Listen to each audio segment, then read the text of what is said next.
dude, I want to talk about your Scott Canterbury series of rods from Halo. Man, I've got like three of them, and I absolutely love those things.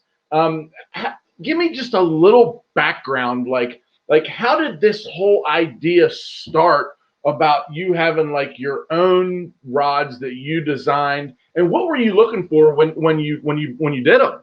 Yeah, I mean, it started 2019, actually, the year that I won Angler of the Year. I was doing good, and Walt had mentioned, starting to work on some stuff, and we did some prototypes, and I got to use a bunch of them that year. Turned out I won Angler of the Year, and they thought it was just a great time. And Sure.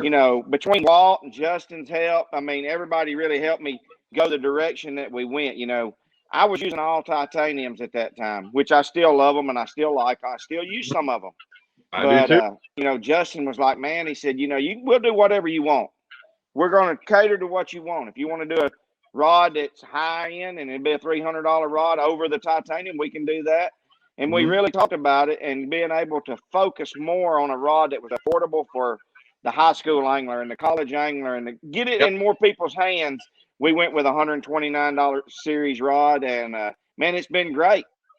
I just last week, and I don't pay attention to it very often anymore, but just this last week in Texas, I'm fishing, and my marshal comments on my rods, and he said, "Man, I noticed your name on them," and I look down, and I've got like 11 rods on the deck, and it's probably the first time because, like I said, I still carry some titaniums. I still carry I got a couple of the new FX series rods. I've got some of the KS2s. I mean, I love all the series of rods, but I Mhm. look down and I've got 11 rods on the deck, and every one of them's a Canterbury Signature Series. So it's something that I'm proud of, and it's something that I really enjoy using.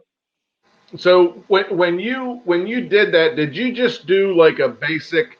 I just want a 7 foot medium heavy, a 7.6, or did you kind of try to personalize some of them? Like Yeah, so, design a certain rod for like a certain technique the way you like to fish it. right, right.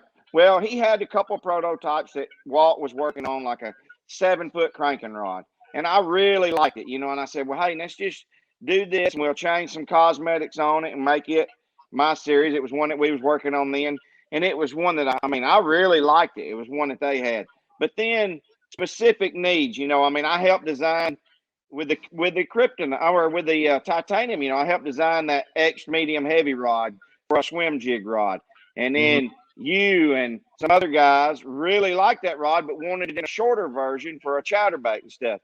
So, we kept those rods, which my version is a little bit heavier rod, but it's the same action, the 7.6 and the 7.3.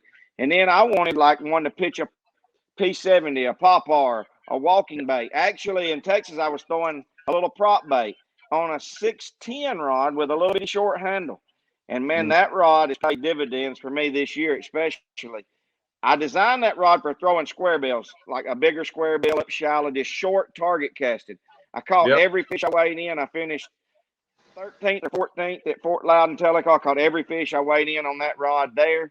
Uh, it's just been a good rod, all around rod. I like fishing top water on it, but that specific needs making that little shorter handle to stay out of your way. Caught a bunch of them on the same rod, throwing a spinnerbait on it, a little short spinnerbait. It's not good for like making bomb casts, but anytime you're fishing those targets, making short, accurate casts, that little handle, you can just roll cast, you can underhand, sidearm, whatever you need to do, and it doesn't get in your way. Working a top water, working a jerk bait, it doesn't get hung in your rain suit or anything like that. So that's been a really good rod for me. And in a couple of them, we went directions where we kept them pretty standard. A 7 foot medium heavy rod. It's a 7 foot medium heavy rod. It's the most versatile rod in your boat. You got to have one. Like it's the most you couldn't have said that any better because a 7 foot medium heavy graphite rod, you literally can do anything with that rod. Like if you told me I could only have one rod, it would probably either be a 7 foot or a 7.3 medium heavy graphite rod. Like that's it. That's pretty much it. That's the rod that you got to have.